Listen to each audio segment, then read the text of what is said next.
Right, so Noel, welcome back to your weekly dose of Fearless in Devotion. With us is Andy, fresh from the USA, looking not so fresh, judging by the shaking of the head.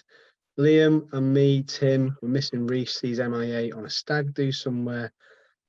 But anyway, we'll plough on regardless. So before we pull no punches towards the start of the season, which by the time this comes out is a mere 4 days away, 4 nights away, 4 sleeps away, wherever it'll be. MK Dons at home. That has come round rather quick. But until we get to that point, mere housekeeping note. We have an event on Thursday. It's going to be pretty good. We've got Paul Rutherford, we've got Neil Ashton, Neil Roberts, Wayne Phillips, Gaz Owen, load of stall holders doing Wrexham related merch. There's 8, 9, 10 maybe of those. There's quite a few. There's going to be food available. There's going to be a prize raffle, including this latest prize, which has arrived to me. If you can see it, has it disappeared? No, there it is. No, that's not working, mate. It's not working. The background. Anyway, chips for £1 and all going Hollywood with a cool content book with all the posters and stuff in. So we'll have one of those to give away in the prize draw amongst many others. Anyway, before we go further, before we rattle through what we need to rattle through, Andy, not so fresh, our very own bootlegger light. Have you survived? Did you actually leave the UK? Yeah, I did actually leave the UK. I had a great trip, probably one of the best trips I've ever had. It was so great to see the interest out there. The last few days in Philly broke me, absolutely broke me. I was meeting up with lads, pals from school and Americans out there. You know, Gareth Collins was out there as well, and I think we all just wanted to get on the beer and watch Wrexham, and I did it a little bit too much, and so I'm broken. I'm a broken man. But you know, so many people met out there. They really love the club. I mean, I'm gonna miss someone out, but you know, there's Wayne from Massachusetts. He was a great guy. Took me and Tommy Couse out for dinner. He didn't need to do that. I met my mate John Stewart, who I was in Grango with and used to be a YTS at Wrexham, and then went across to do a football scholarship, and he's bang into it. So many other people you met on the way, the Michael, Sam, they just love it so much. And you know, I was at one point, and I don't know if it was the ale, I was pretty stoked up by it. I was pretty choked up. You know, you don't expect your club to be this popular over there, and it got to me a little bit. I was a little emotional. Yeah, you know me, tired and emotional. It's easy for us to sit here and see the footage, and a lot of it's been incredible. And you know, I can't imagine you can get a true reflection of how impactful the takeover and the documentaries had on the club unless you're there. So I know you've just reeled off a bunch of friends and this, that, and the other, and that you're pretty broken from the trip. But how big have Wrexham become in America? Very big, very big. I think it is for a couple of reasons. I think talking to a lot of people, the documentary is cut through because it's more working class than they're used to for their sporting stars. So a lot of people are taking that on board. There's a guy called Jay who I met out there, who's hoping to come across soon, and he wants to set up a food bank project with the local food bankers. He says, look, I see Wrexham in where I grew up, and if I can help it and help the town and help the club, I will. And you know, he's so passionate about doing something like that, and he doesn't need to. I mean, you know, there's nothing in it for them, but they just, the documentary especially, and them finding out more about the town and the club has brought them really close to us, really close. And it's amazing. You know what, guys? I wish I could sum it up better than this, because I'm failing to even sort of scratch the surface of what it was like. And maybe next week I'm a bit less jet lagged and not 90% proof. I'll be able to explain it better than I can at the moment. But lads, honestly, start saving. Go across and do it again next year, right? They're gonna do it. it's a brilliant trip. It's a brilliant trip with so many people who want to talk to you. And, the football almost for me didn't really matter. I mean, mostly when I go away with Wrexham, it's all about the game. The game was irrelevant for me. It was meeting people before and after, chatting with them in the stands, chatting them into the pub, getting on the beers with them. The Declan Swans were playing in Mac's bar, and like it was a heady mix of turf regulars and Americans there because they want to be a part of it. And guys. You're saying guys a lot, Liam. What do you think? Buddies. I call people buddies now. I'm an American. 2 weeks in Camden, Andy's had, according to Liam. Yeah, well, I'm still not convinced, to be honest. I mean, you get all these he's been getting all these people to seed it, getting people like Wayne from the Turf in on it to send a picture of him on, and I know what you can do with AI these days. He was not there. I deep faked my US, yeah. Including you dancing to Return of the Mac and throwing out questionable dance moves as well. wearing very long socks and trainers, which I'll never get over. But there you go. It's a gilpin staple of the wardrobe. Okay, so I know you just said that the football doesn't matter much, but you look at the results. We won 2, drawn 1, lost 1. The latest game, the draw, Philly Union seconds.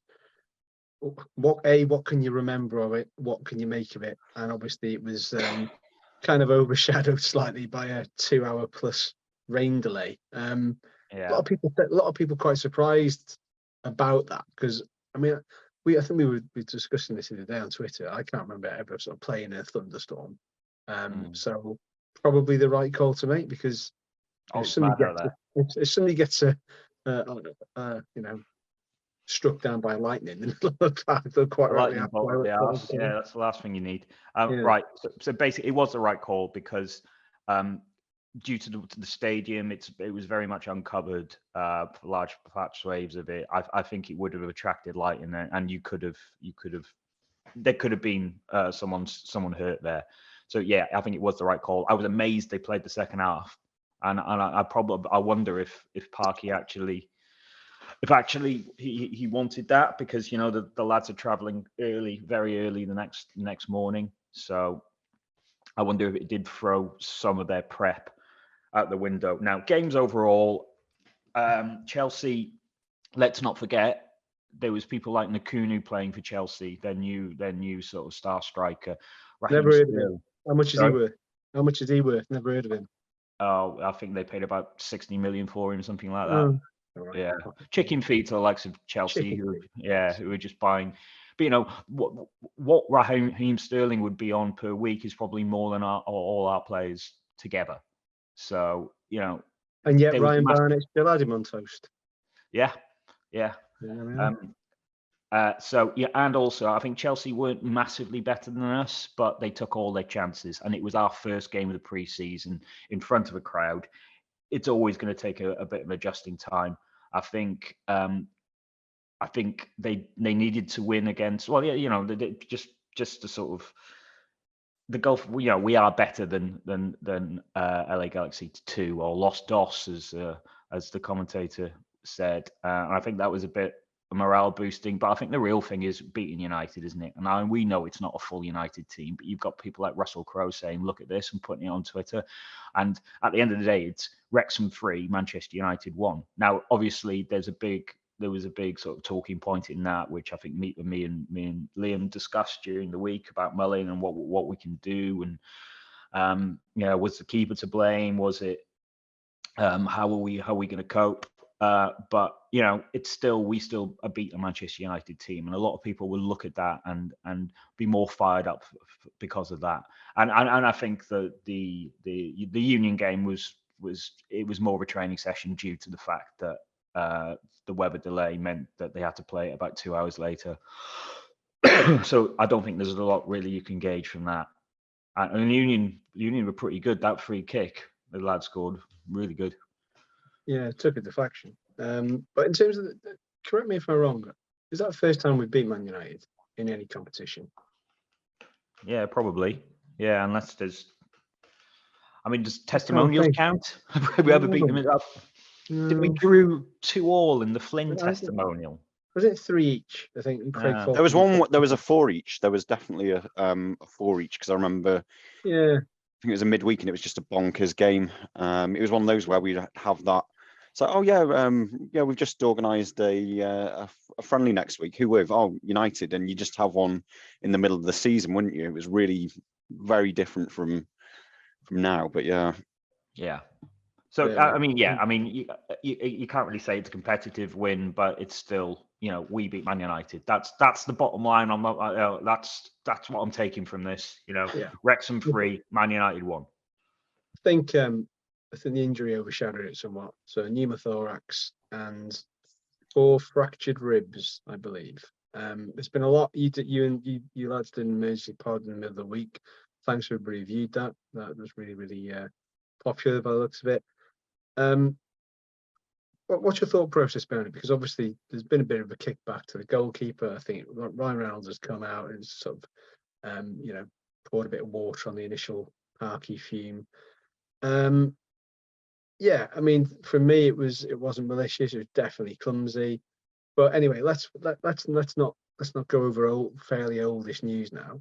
And ultimately, we're going into the start of the new season, first time back in the league since 2008, without our star striker. So he remains in America for the foreseeable, until he's declared fit and well enough to travel. So, do you think? Can you imagine that's going to be back? He'll be back for the home game, or do you think it's going to be a couple of weeks off before he gets to come back?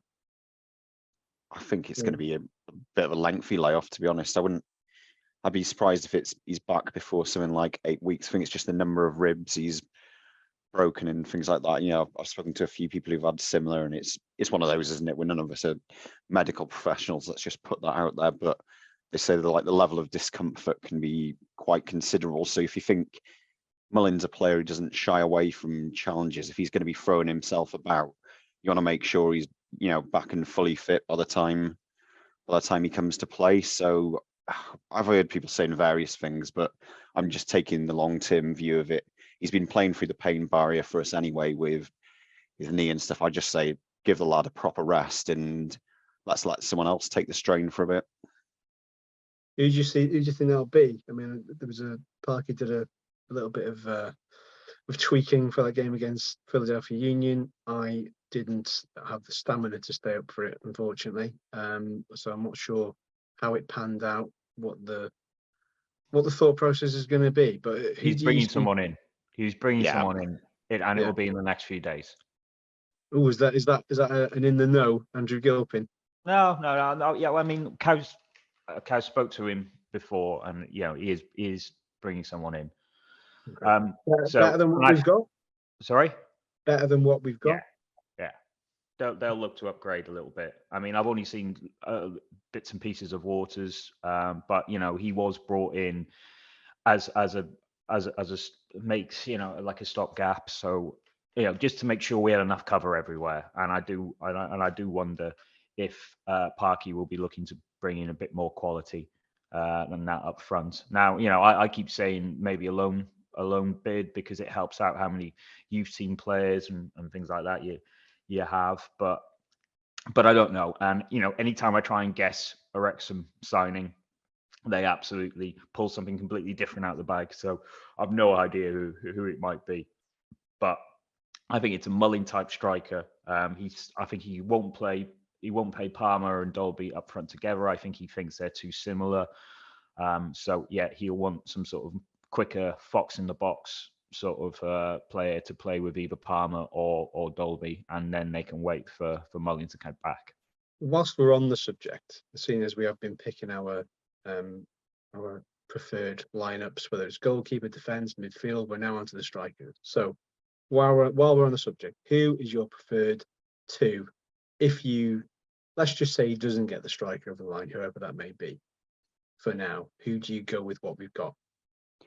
Yeah, I think you've absolutely got to work on that basis if we're picking our team, because we haven't got any idea what's going to happen in the next week. So I think working off that basis, for me, it's not a perfect situation, but I would start with Palmer and Waters, because at the moment Waters is the closest that we've got to Mullin backup. I'm not saying their style of play is exactly the same, but as Andy mentioned before, that's the purpose he was brought in for. So I think if things were to go forward as they are, that would be it. But I'd be very surprised if they didn't bring someone in. You only have to look at how fast they moved with Owen O'Connell when those injuries cropped up in January. So, but yeah, if it's as is, Waters and Palmer.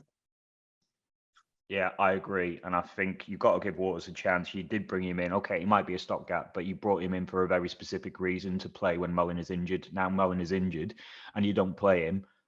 You know, that doesn't make sense to me. You know, and it could be that strikers sometimes, when they start well at a club and get a few goals, they go on golden runs and they become better players. You remember, like Gary Bennett, everyone was looking at his goal record when he joined us and went, "Ooh, I'm not sure about him." But he started well for us and became almost a different player past the age of 30 than he was before. So it can happen. You know, Waters could be you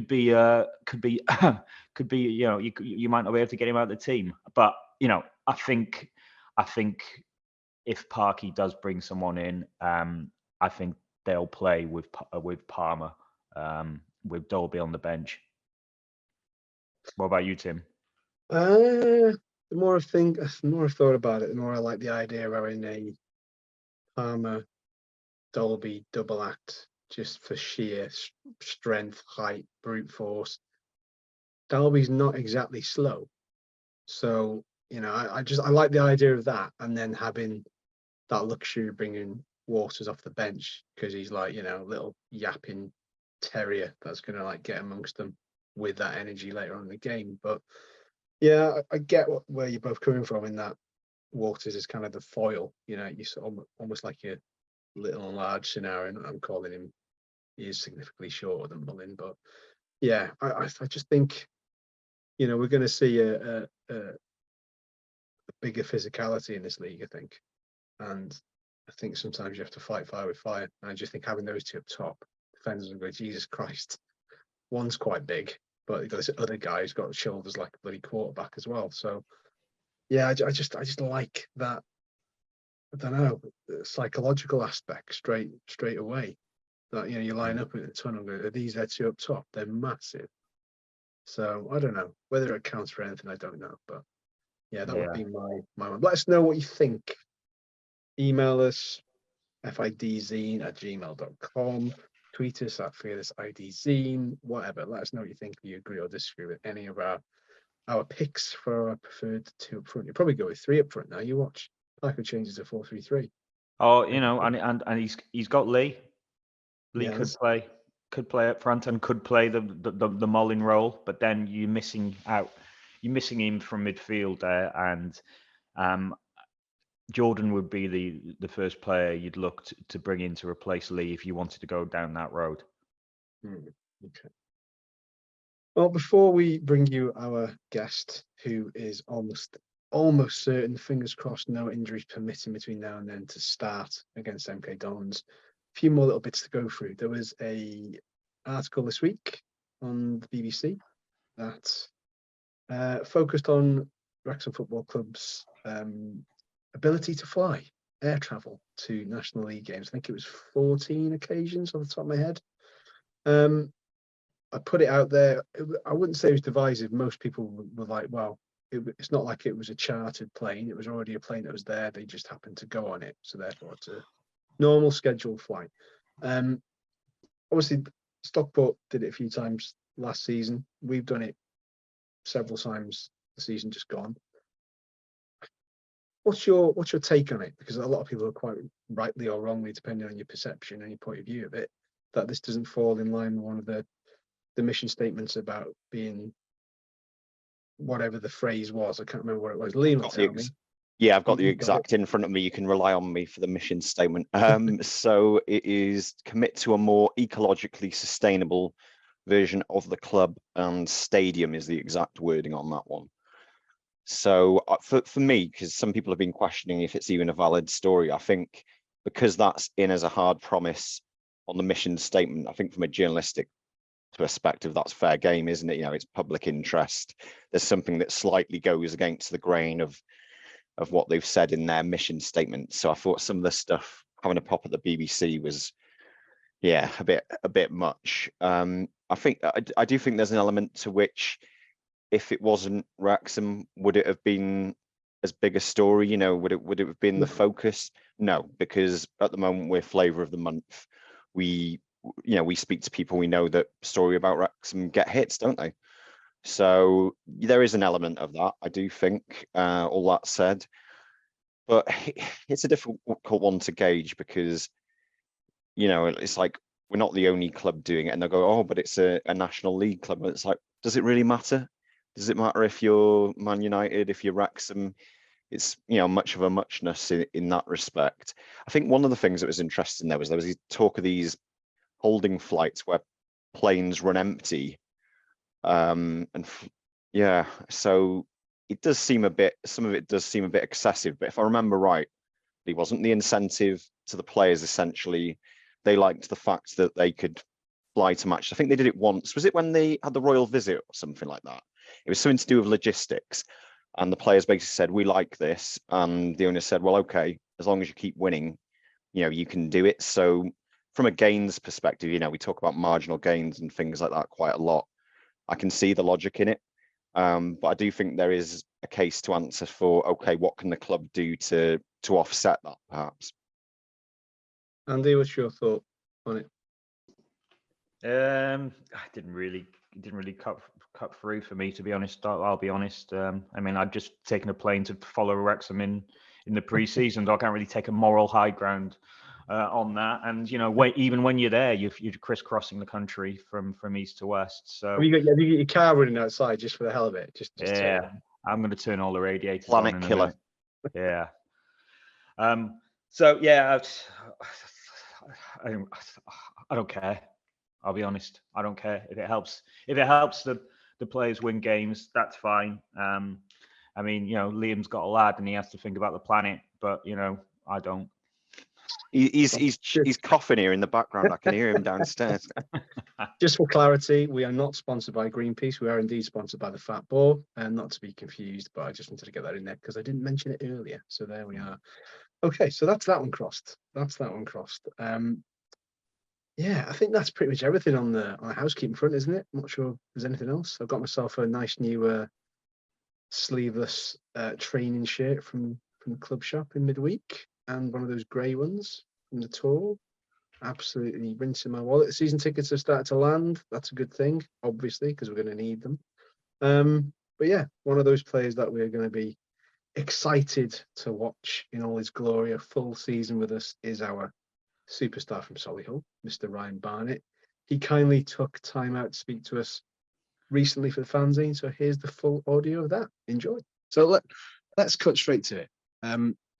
We had Humphrey Carr on the pod the other week, and he said, you know, the players that we brought in late in the season, such as yourself and such as Ben Foster, was maybe there to kind of act as reinforcements. I don't think anybody knew or expected the kind of impact that you both had. Mm-hmm. So let's pull no punches. When you came in, did you think you were going to play as much as you did? Obviously, it was unfortunate circumstances which led to you getting the game plan with 40 behind the scenes. So what was your initial thinking when you came in? Was it just a case of sit and be patient? I'd say when I first came in, I probably wouldn't have had any arguments with not playing, because you look at the points that the team had put on the board already in the season, and it's hard for a manager to change a winning team, really, and this team was pretty much winning every single week. So as a player, there's not much you can say, but although it was unfortunate circumstances with 40 and really, really sad to hear that, I got my chance, and I think it probably took me one or two games to find my feet. I think Maidenhead, because I'd only really played right wing back sort of a handful of times in my career until now, but I know it's a position I can play. And then I think after the Maidenhead game, and then I thought I did well in the Dagenham game. And I think that's when the fans kind of got used to me as well as me getting used to them, where I felt more comfortable. And I'd say I've definitely played a lot more games than I expected to. Yeah, I mean, it was a stranger, isn't it? Because like we said, we kind of had an idea. You get a lot of fans of this division, especially fans of a club that's been in it for 15 years. People will know about players and players that they've come across before and think, oh yeah, that could be a good signing. So I think a few people, when we were rumoured to be in for you, this and that's going to be really good. But like you said, where's he going to play? Because like you said, the squad is playing and performing, game in, game out, and getting the results. So when you do come into that environment, what was it like? Because a lot's been made of a kind of band of brothers, kind of all for one for all scenario. And I spoke to Elliot Lee earlier on today, and everybody seems to say the same thing in that literally almost everybody, I imagine most, if not all get on really, really well. Did that help when you came into that dressing room? That immediately it was like, did you feel like you'd been there a lot longer than you had been? Yeah, well, especially with sort of leaving Solihull, I'd say I was the happiest I've been in my football career during my time there. I made a lot of good friends, some people who are probably my best friends now.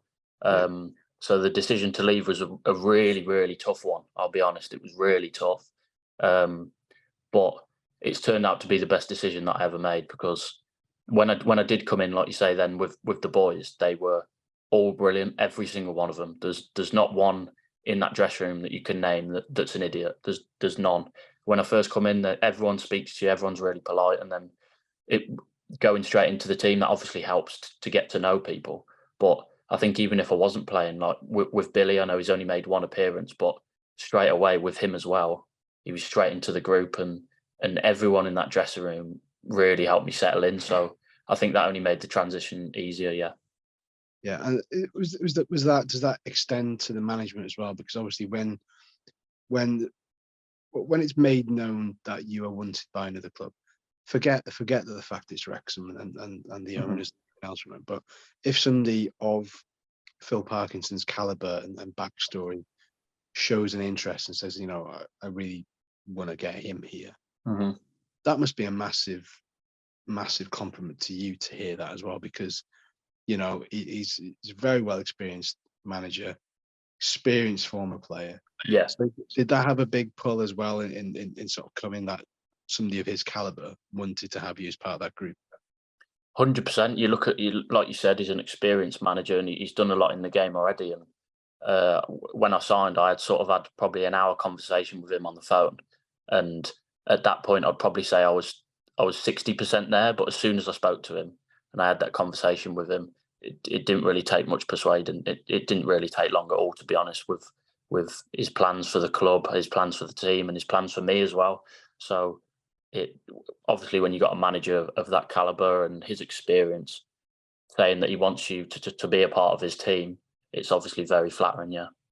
Was that part of that conversation? Was you might have to be patient as well, because what we've just discussed in that, it is but I think it was probably a bit obvious to me at that point with how well the team were doing that I might have to be patient, and I was happy to do that, because I back my own ability, and I know in training and stuff like that I could show him what I can do. But even if I didn't play, I think his plans for the team, the club, and myself is massive. So I would have been all right with not even playing a game if we got promoted. Who's your roomie? Who have you paired up with so far? Who's the bromance with? It started off with Callum McFadzean, but obviously he's been injured and red cards and stuff like that recently. So I've mainly been grouping with Max 𝒖𝒓. So I really get along well with him, to be honest. And he's sort of probably closest to around my age in the squad. So we have that a little bit more in common than the other boys. But I think it goes back to your question before. I think I could room with anyone in the team and it would be fine.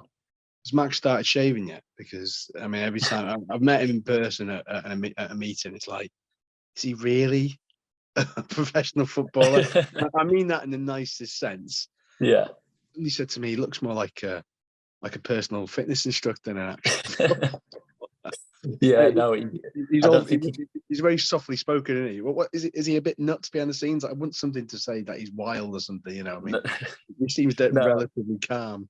no, he's really nice. I just don't think he's quite blessed in the facial hair department quite yet. I think he'll have to wait a few more years for that. But he said to me the other day he's been trying to grow it for 4 years and still nothing. So I'm sure it'll come at some point. Is he going to Las Vegas? Yeah, he's coming. Yeah, I I'm said rooming with him as well there actually as well. it's going to be some sort of hangover disaster where he comes back with a mullet and a beard or something. Yeah, That'd be no, astounding. I'll look after him. I'll take him under my wing. Yeah, he's a good lad. To be fair, he's a good lad. Yeah. So, just in terms of how the season is panned out, obviously it's panned out. We all wanted it too. I think it's been very well documented that you were in the playoff final last year with Solihull and our friends from Grimsby, who can't wait to play next year because we owe them one. Ultimately they defeated you, and I think you said at the time that that's one of the feelings that you never ever want to witness again. So is it fair to say that winning this title has kind of laid that ghost to rest? 100%. I think I've said it in previous interviews before that the work we put in over that season to get as high as we did in the league and to get ourselves into that playoff final for a club the size of Solihull at the moment, no disrespect to them, but they're not a huge club in that league compared to others. We felt was a massive achievement, and we were 20 minutes away from League Two, myself included, and it was obviously extremely disappointing. And the feeling I had for myself and for my teammates as well was a horrible one. And I've used ever since that game, I've used that feeling as a driver for every single game to always give 100% and to try and put myself in the best position to never have to lose a playoff final again. I also knew a few of the Grimsby players as well, so it was a little bit more sour. And the manager I had at Shrewsbury is at Grimsby now and was at Grimsby when they beat us. So it wasn't the greatest feeling, but no, this year has definitely put me back on the right track with getting promotion, and I'm really happy we did it. Who's your team then, Barney? Who do you support? I'm always curious to know what teams players support. So I support Liverpool. I don't really have any sort of personal ties to Liverpool. People say, "Oh, does your dad support?" My dad supports Leeds, and he used to go home and away with his dad, but he tried to put me in Leeds kits all the time, but I wasn't having any of it because at the time I actually used to be a centre mid, so I loved Steven Gerrard growing up. So I was obsessed with Steven Gerrard, and I just kind of supported Liverpool because he was playing for him. So yeah. Nice. So you play centre mid. When was the conversion to a winger? What point was that? Was that Shrewsbury, Telford? That was so I came through the academy at Shrewsbury from 8 to I think I was 21 when I ended up leaving there. But as a kid, I'd say from about 8 until 16, I played centre mid and number 10. In the youth team, I was a number 10, and then Paul Hurst, who's obviously the Grimsby manager now, was the Shrewsbury first team manager at the time. He watched a couple of our games, and he said that you'll get into my team if you play on the wing. I think he saw bits of my game that probably suited me more in a wider role. So I'd say I got a contract with Shrewsbury. My first professional contract was halfway through my first year scholarship, and then he kind of said, "Look, you should probably try playing on the wing," which I did for the second year, and then obviously came through there really. So it was sort of when I was about 16, 17, I made the transition to a winger, and then I played in the first team as a winger. I've played right wing back when I was at Shrewsbury, but I'd say it was mainly as a winger. I've played on the left wing as well under Sam Ricketts, and then when I went to Telford, I played wing back at Telford actually. But also in the second loan when I went there, that was when probably I mainly played as a winger, and then the year and a half at Solihull. You mentioned Sam Ricketts. I got to ask you about him. I'm glad you brought it up because I completely forgot you played under him. Obviously, he managed us. And was doing quite well, obviously, when he moved to Shrewsbury. Mm-hmm. What was that like? Because it kind of left under a bit of a cloud because obviously we were doing well. Yeah. And then it was like, oh, right, you're jumping ship a bit too quick. And obviously Wrexham and Shrewsbury have got quite a history in terms of rivalry. So Yeah. when he came, how did that pan out? Because we've had him on the pod, we spoke to him, and he's a very good talker, you know, quite a nice guy. He's been there and done it at level. How did you find him? For me personally, he was actually really good for me. I know he had sort of youth spells in the youth team at Wolves, so he seemed quite good with younger players. I'd say the first year he was there, I didn't really get much chances, and then went on loan to Telford, and that was when I started to improve my game a little bit more.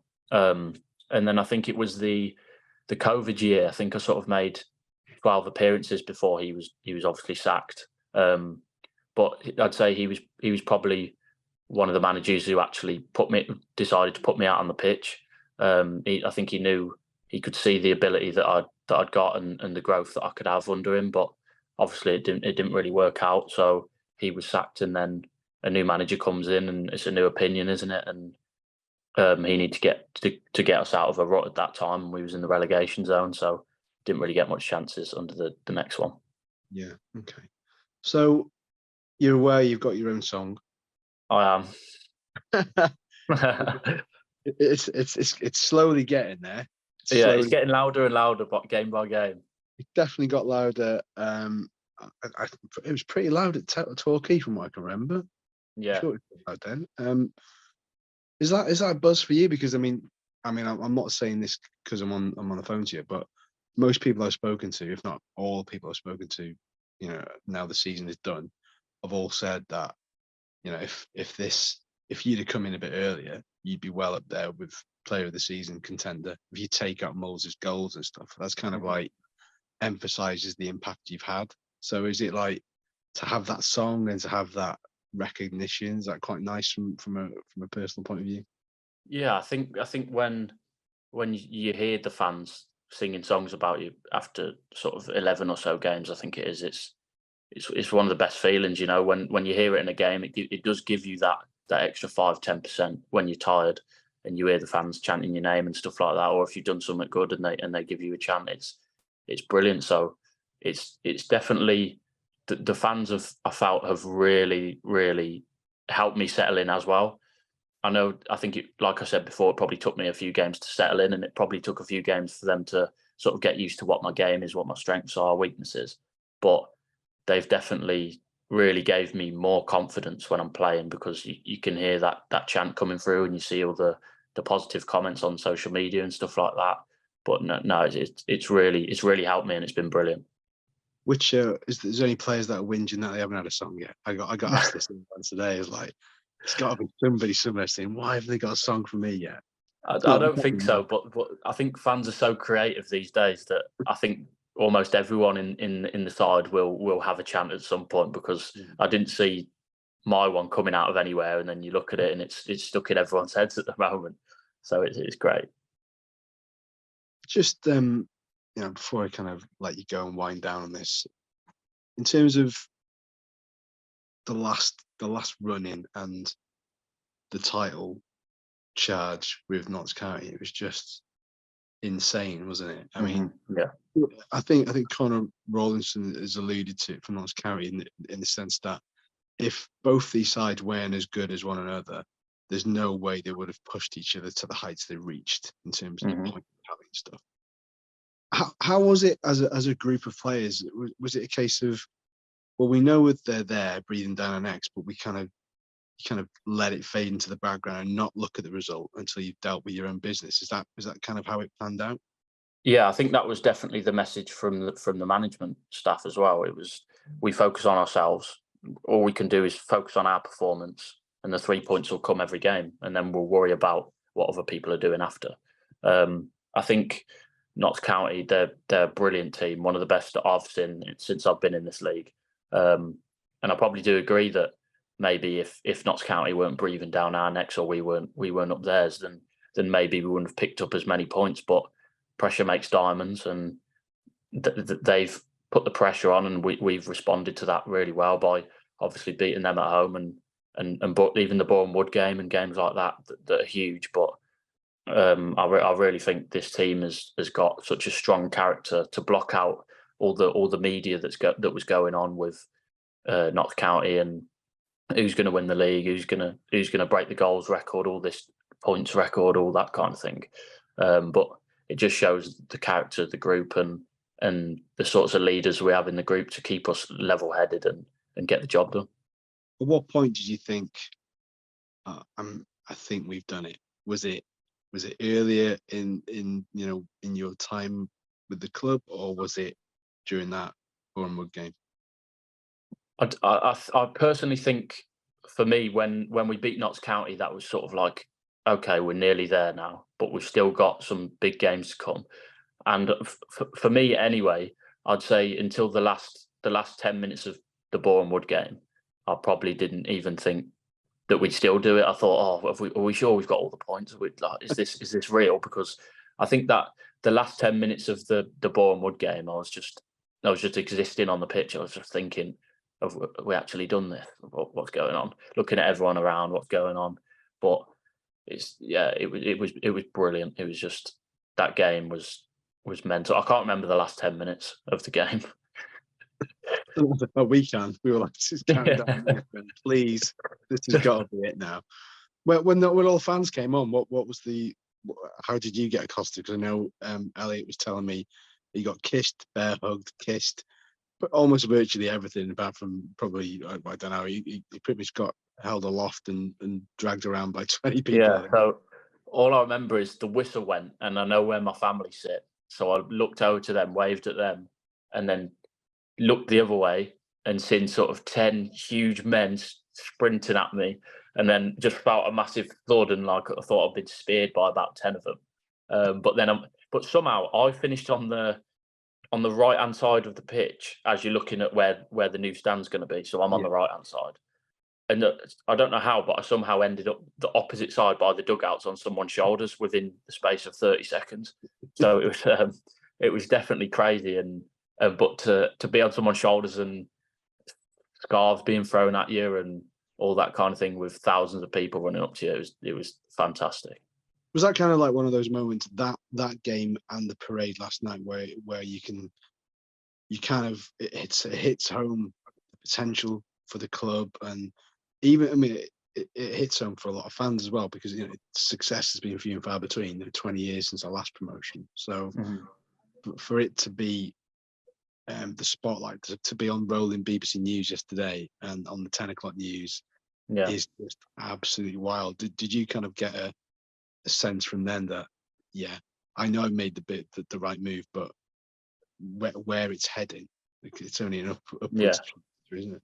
Yeah, I'd say definitely 100% with the parade yesterday. That was sort of, you realise the amount of people that are there and the people that are supporting this club. You wouldn't see those kind of numbers at some League One clubs, maybe even the Championship. It was honestly ridiculous, the support this club gets, and obviously the media attention is brilliant, and it just really does show that this journey has really got no limits, really. What's been your personal highlight of the club so far, whether it's off the pitch, whether it's on the pitch? Is anything that really sort of stands out for you? I'd probably say for myself, probably the York City game at home. I think that was probably one of my best games since I've been here. Maybe second half against Yeovil, but that game, I've really sort of, I came off that pitch thinking I've really settled in now, and I hope people sort of understand what kind of player I am and what I could bring to this team. So I think that game really gave me some added confidence to be like, I can do it. I've settled in, and hopefully the fans saw that that's the kind of player I am, and they get used to it. Do you base your game on any particular players? Because it's been a long time since we've had a tricky winger, and by that I mean somebody who's like, where you want players, especially wingers, to get you on the edge of your seat and go direct and beat the man. I think you said in your interview that it's all about one-on-one dominance and kind of winning that battle. So is there any sort of players from the past that you thought, I kind of want to be anywhere close to that? I wouldn't really say too many big names. Obviously, you watch Premier League footballers, you watch Ronaldo, Messi, and players like that. But I'd probably say when I was younger, coming through at Shrewsbury Academy, it was probably a player called Sean Morley. Oh, yeah, Sean used to play for him.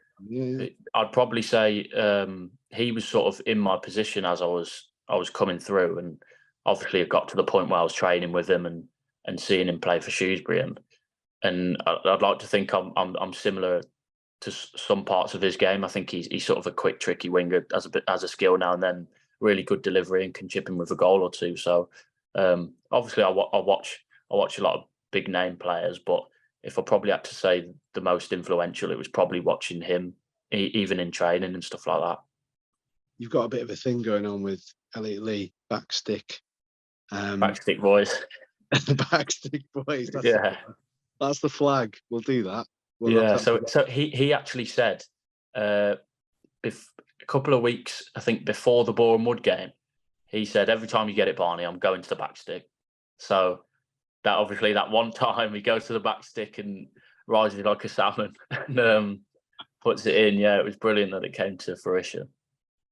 But that Boreham Wood one was special because we kind of see it. We can kind of see the movement. It's like, oh, he's going to pop it in here, and it's just a great goal. Yeah. Did you know then? You thought, right, we're back on level terms now, because Elliot said before that you just kind of like just making us angry by scoring early on. Yeah.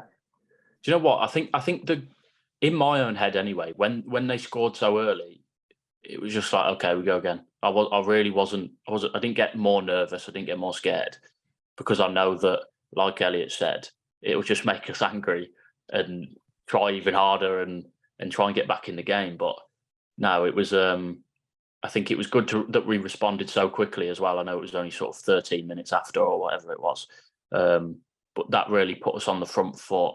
And I think then we pretty much dominated them.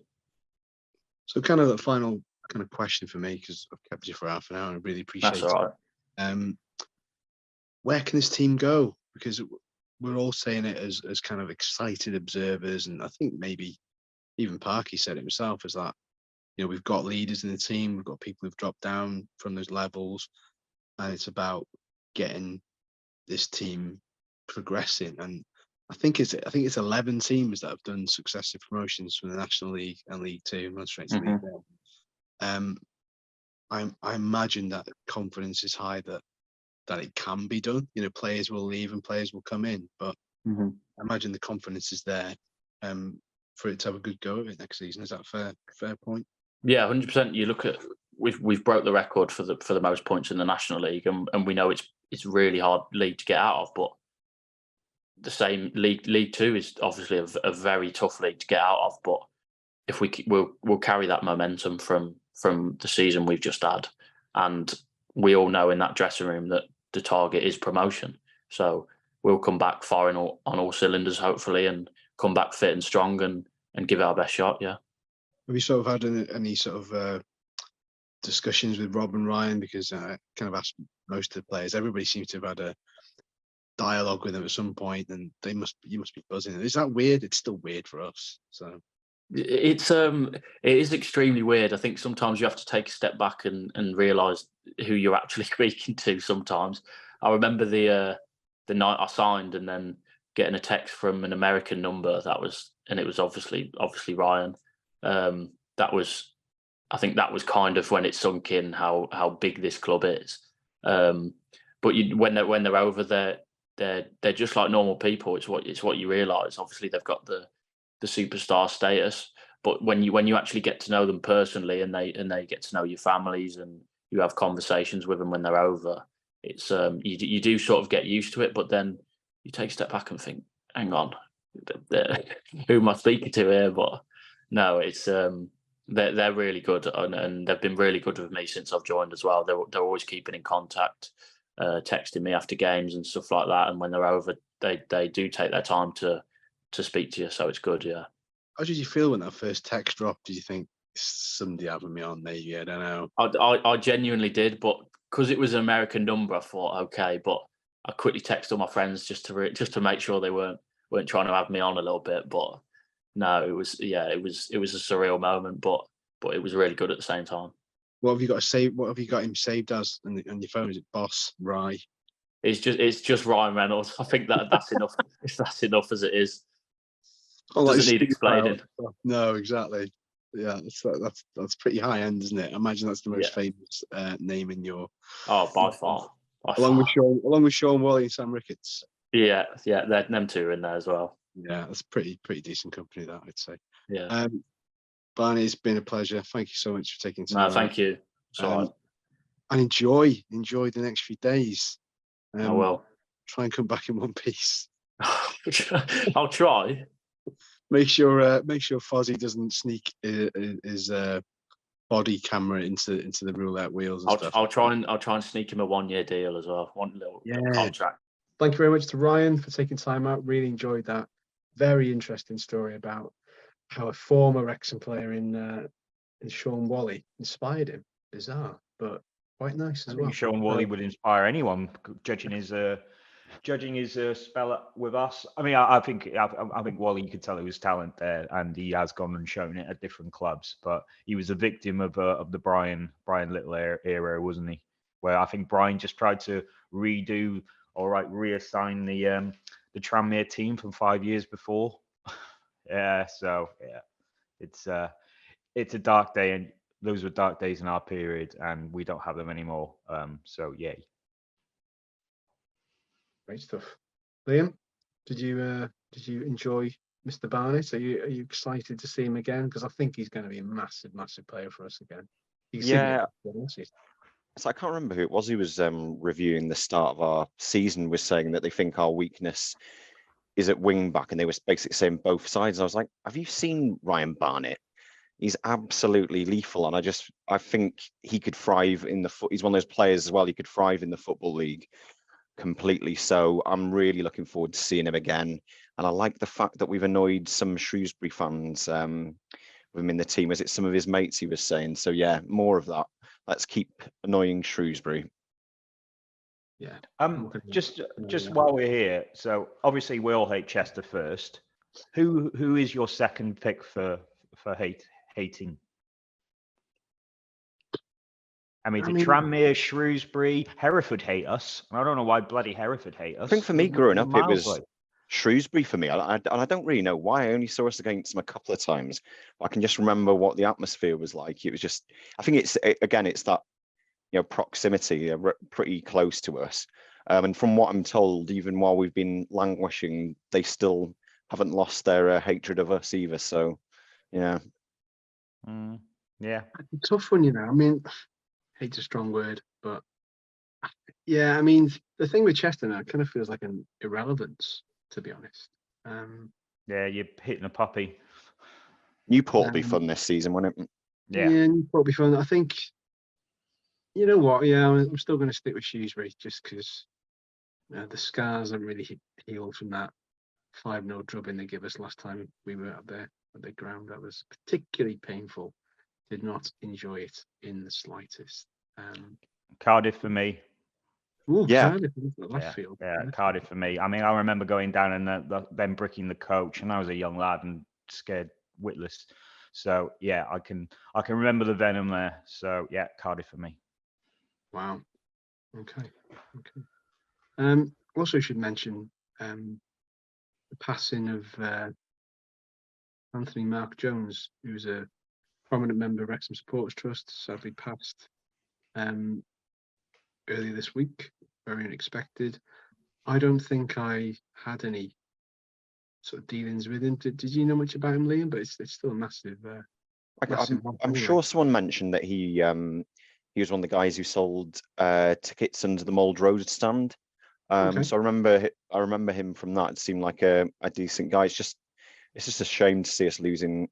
Again, it just seems to be an unfortunately fairly regular thing of great supporters going before their time. So yeah. Obviously condolences to his family and friends. Yeah. R.I.P. It's only 59. I think there's an online thing for donations to go towards Dynamic and the Salvation Army. So if you go to anthony-mark-jones.muchlove.com, where you can read about him and give a donation, that'd be great.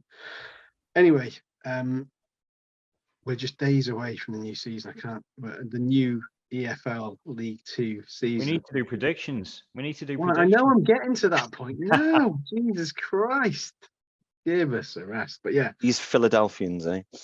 I know. Yeah, you just can't rest now. You can't relax. I'll be honest. Initially, after the first few weeks of close season, I was just like, I'm glad to see the back of football because of how intense that season was. And then there was like a mid-close season lull, and I was like, yeah, I need it back now, and I'm ready for it. It's going to be great. We're still going to only have 3 new floodlights in place. I don't think the 4th one's going to be going in yet, by all accounts. There's still a bit of conjecture over that. But yes, predictions. I know absolutely nothing about MK Dons. And that's not being disrespectful. I just had no cause to look. I should have done. I should have made use of my Sunday with a bit more productivity and had a look. But they've had a few players leave. I think Will Grigg left there. He went to Chesterfield and he cited the Welcome to Wrexham documentary as a reason for him moving. I can't remember what the exact quotes were, but he did. Anyway, MK Dons.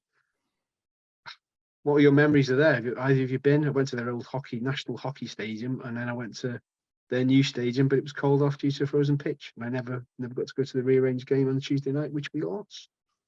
No, So, I've never been there. It's one of the 6 grounds I've got to cross off the list this season. what are your 6? That's one of them. What's the other 5? Oh God, right. I've never been to Harrogate. I've never been to Bradford. I've never been to Morecambe. There was another up north which I've not done. Yeah, I've not been to Wimbledon, AFC or Dons. So yeah. So yeah, I'm managed to cross one off the list the week after next. So that's great. Right. Yeah. I'm going to go first. I'm going to go 1 each. I think MK Dons are, they're relegated from League One. They're not a bad side. They've brought in some players. I think they are spending a bit of cash. I think they want to get back up. I think they think that League One, upper echelons, is their natural place. And I think it will be a little bit tougher, especially without Mullin. So yeah, I can see them going ahead and us equalising 1 each. Safety. You can tell Reese is in the house. That was like a Reese prediction. Liam. I'm gonna shock people even more because I'm going for emotional hedging, and I'm gonna predict that we're going to lose 2-1. But in a weird way, I almost feel like we perhaps need a defeat at some point in the early stages just to remind us that we're not invincible and that this is going to be a tougher league for us to play in. I'm not saying I want it to happen, but I've just got a feeling it might happen early stages. And yeah, Mr. Misery. Wow. I am going to go with a win. I think recently, whether it's the flying story or a few of the bits, there's been a couple of little kind of pot shot stories at the club, and I think that will ensure the siege mentality plus the Mullin injury, and I think they'll be delighted to get back in front of a home crowd under the new lights. Although technically they probably won't be on. And I just think the atmosphere will be buzzing, and I just think they'll deliver. And I think we'll have a 2-1 win. I think a 2-1 win will do it. Don't think that defense is quite settled yet. Depending on who comes in, if Boyle starts and stuff. But yeah, 2-1 win and set us up nicely for the cup game against Wigan in midweek. So yeah, I'm happy with that. I can't believe it's come round so soon. See, my phone got so excited that it just collapsed. I'm working off my phone today. There we are. No, great stuff. So I'm gonna end this as we started it, which is, if you're watching this on YouTube, you can see behind me this event, which is kind of like, it feels like a private event because there's not going to be hundreds and hundreds of people there, but it is going to be good. And 5 guests for £5 plus stall holders. Food's going to be available. It's going to be great, and we want people to come out and tell us what they like, what they don't like about the pod. Just enjoy it. Come along. It's Thursday, 7 o'clock, Green Hall. Get your ticket in the link in our Twitter, and I'll post it here. It'll be on the YouTube link as well. Or visit the Green Hall, and the link will be there. But please come along, and we look forward to seeing everybody. So until then, yeah, let's wrap it up. Exciting. Going to be good fun. And I forgot that I had some transfer news, and I haven't prepped Andy go to on. do the music. Oh, Amateur hour. So can we all just pretend that Andy's got them, or is he actually getting it ready for us now? yeah, let's see. I'll Right, do come some. on. I'll do some padding. And are you ready, Andy?